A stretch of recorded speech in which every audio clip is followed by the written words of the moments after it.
What's going on, everybody? Welcome back to the Kicking It Forward podcast and our special servant leader series. I'm really excited to introduce you to Liv Fuller at Georgia Southern University.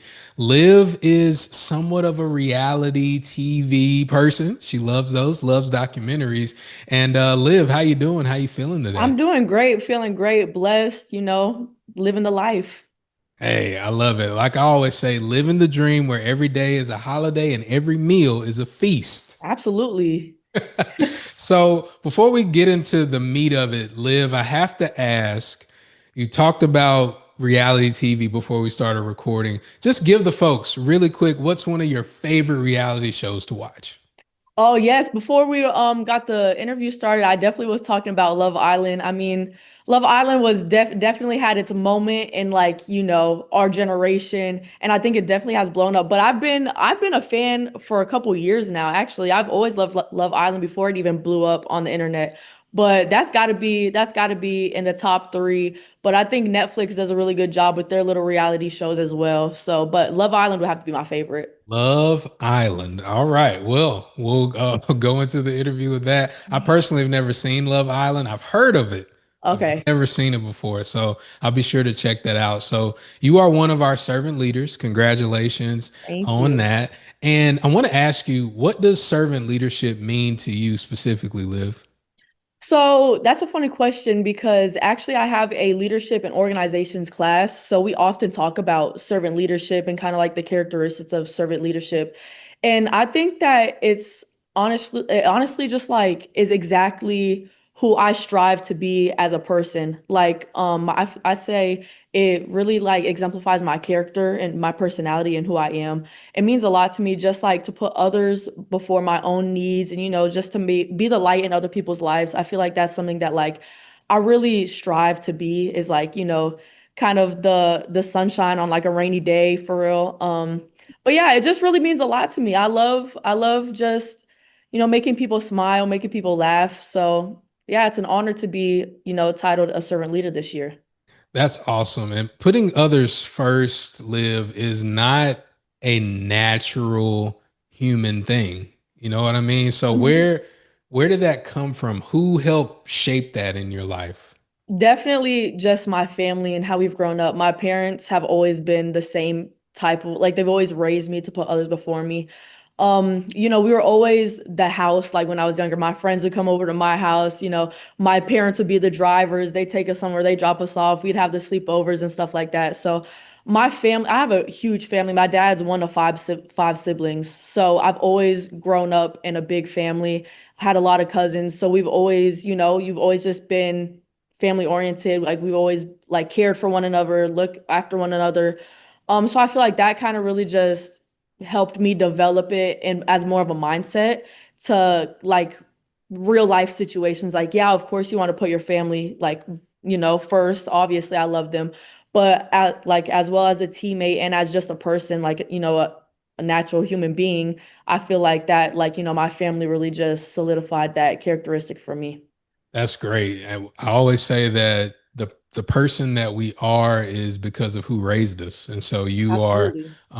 you're a big part of that. Shout out to your family. And Shout out. being a servant leader, it really embodies putting people first. Hmm. And so a part of those people you put first is people in the community. What things have you done in your community or around your community that has been one of the most powerful or positive experiences for you?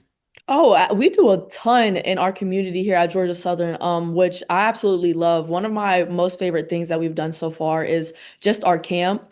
We run like a camp for younger kids and they can just come out, get better, spend the day with us. We get to coach them and stuff like that.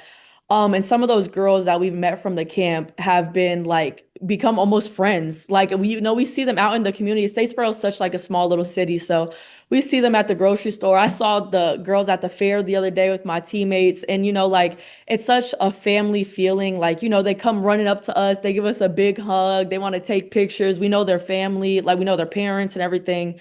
They just came on a school field trip the other day to one of our other smaller little night camps that we had with the men's team.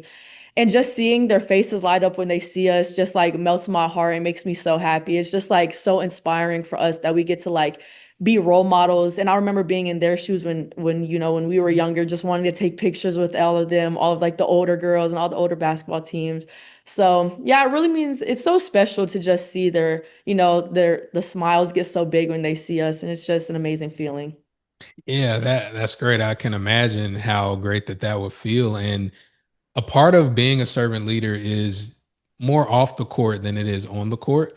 Of course, we know being on the court is important, but as far as off the court, when you rethink about, those or rethink those experiences with the young ladies running up to you and all of that, how do you want your impact on the community to be after you graduate and move on? Well, I really just want the community to see that I know we're going to get into this a little bit later on in the interview, but as the player that I am, a lot of girls these days I feel like kind of fall back on like, oh, I'm not good if I don't score a lot of points, or oh, I'm not good if I don't get all of the minutes in the team. But that's not all about what basketball is about. There's so many more like behind the scenes that has to be done for a team to continue to work, like and operate as a strong team. And I just really want the girls to know that like it's not all about scoring the most points or playing the most minutes. It's really about being the best teammate, being the best person on and off the court that you can be. And it's just about truly like, your heart and your soul at the end of the day, and like the intention that you put into the sport, and not like, stats don't define you as a person. And Liv, talk about your personal leadership style. Are you one of those, I'm gonna be in your face out of love? I'm gonna be cheering, waving towels and hooting and hollering, or are you more, hey, let me tell you this individually on the side away from everybody? Where's your leadership style sit? So you definitely hit the nail on the head with the towel. Me and that towel will go together like this. I always have a towel in my hand on the bench and in practice. Oh, the towel is always with me. Definitely waving it on the bench, definitely slapping it on the court on the bench. I love hyping my team up. I love hyping all of my teammates up, and just seeing, especially when they have their little moments, just helping them that like believe in yourself, be confident in yourself, like you got it, you can do this. I'm that type of leader, I'd say. But when it comes to the more serious leadership, I'm definitely a pull to the side. Don't want to do it in front of like the whole team. I know how, it could be a little bit embarrassing, could be a little bit, could get a little shy when those moments come up. So I definitely would like to definitely pull my teammates more over, and I never am harsh with my words, because I know words are very, words mean a lot to humans. So Yeah. I usually try to say it in more of like a softer way, and I try to be more encouraging and give them like hope in themselves. I try to like, lead them in the right direction, where it's like believe in yourself because you can do this. Like, you can do that. So say that's the type of leader I am, but definitely the hype girl. I love to hype my team up, no matter when it is, practice, on the court, off the court, games, it doesn't matter. I'm always the energy. So who gives you that energy, Liv? So you give it, but is somebody that you look to, or is it just, do you just wake up with it? Where do you get that boost and that inspiration from for you? Honestly, it's just being blessed, able to wake up another day, another opportunity at life every day. So, I feel like these days aren't promised as we get older. So, and neither is our athletic career. I only have this season didn't start yet. So, technically, two more seasons left of college basketball. And, it's really kind of getting put into perspective that, like, I'm kind of towards the end of my career in this whole basketball journey that I've been playing since I was 4. So, I whenever I get to wake up and have another chance to be great, like, and to make somebody else smile that day, that's kind of just what motivates me to just be this energy that, it makes me feel good knowing that I made somebody else feel good. I love that. I love that. And as we kind of transition towards the end of this interview, I want to ask you, if you had a superpower, and I think you already kind of mapped it out a little bit, but if you had a superpower as a leader, what would that superpower be? What's something that you do as a leader that you feel is just top notch, top level? Okay, a superpower as a leader. Can it be like almost like fictional? Like, can it be Yeah, like yeah, flying or yeah, something yeah, like that? for If sure. I could fly around the court, like literally, and just, like instead of being on the bench, like be above the players and just be like, you got this, like from above them, I feel like that'd be so cool. Just fly around and kind of like, I not love have to that. like sit still. I hate sitting still on the bench. That's one thing that, I'm always up, I'm always jumping up, running up and down the bench. You'll always see me moving. So I think flying would definitely come clutch for me. Good stuff. So you kind of mentioned, and we talked about it earlier. You're one of the few athletes that don't really watch the sport that they play a lot. Hmm. But if I was gonna ask you what type of player you kind of embody or who's your game like, who would you say? Yeah, definitely it's surprising that I don't watch the sport that much, and a lot of people do kind of get surprised when, that's my answer. But this person that I've always kind of reflected my game off of would definitely be Dennis Rodman.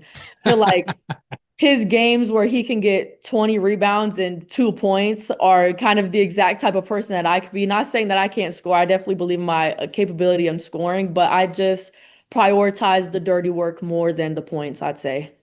For sure. Being able to impact the game at more than just one level. That Absolutely. yeah, for sure. You don't seem like the type of player that would be on the court and people wouldn't know that you were there.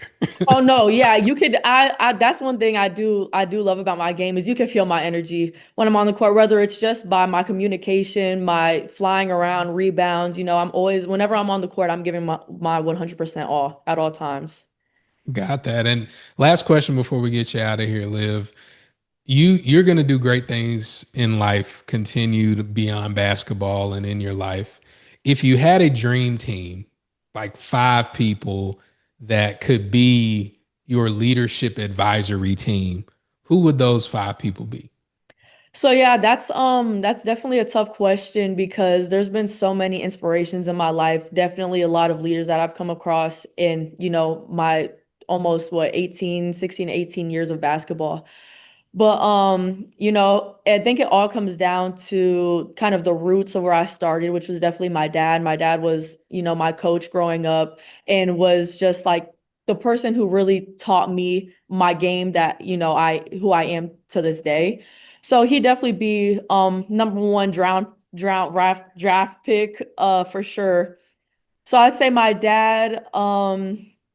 Then I'd have to give another spot to actually two more spots to my two best friends, Ace and Pinky. They play for Division 3, Division 2 or Division 3 in Ohio. So without them, I definitely wouldn't be where I am today. So those two definitely are, I hold very close to my heart. And I have to throw Coach Hannah Hayden in that mix as well. She's a great leader. She took me under her wing last year as my first year or as her first year at Georgia Southern, but believed in me and welcomed me to the team as it was her first year and gave me the, chance to stay at Georgia Southern another year and continue this legacy here at Georgia Southern. And she's been a great leader. Just she exemplifies leadership almost perfectly each and every day. Um, and if I had to give one more, I think I'm just gonna have to go with one of the GOATs. My GOAT is Michael Jordan. I know that's a big controversy out there, but he's my all-time favorite player of basketball. So I who would give up the opportunity to play with Michael Jordan? For sure, for sure. That's amazing. Well, Liv, we appreciate you again being a servant leader and taking time out of your busy schedule to just sit down and chat with us a little bit here at the KL Fund. We wish you the best of luck on your season and as you go throughout being a servant leader for the rest of your years. Thank you so much. It's so nice to meet you and get to talk with you. It's such an honor to be chosen as one of the servant leaders this year. And, I'm going to wear this title with the utmost respect to Kay Yao, and I really appreciate being chosen as this leadership. We appreciate you. Thank you. Everybody, thanks so much for tuning in to the Kicking It Forward podcast. And make sure that you check out some of our other servant leader interviews and some of our survivor interviews as well. We'll see y'all on the next one. Peace.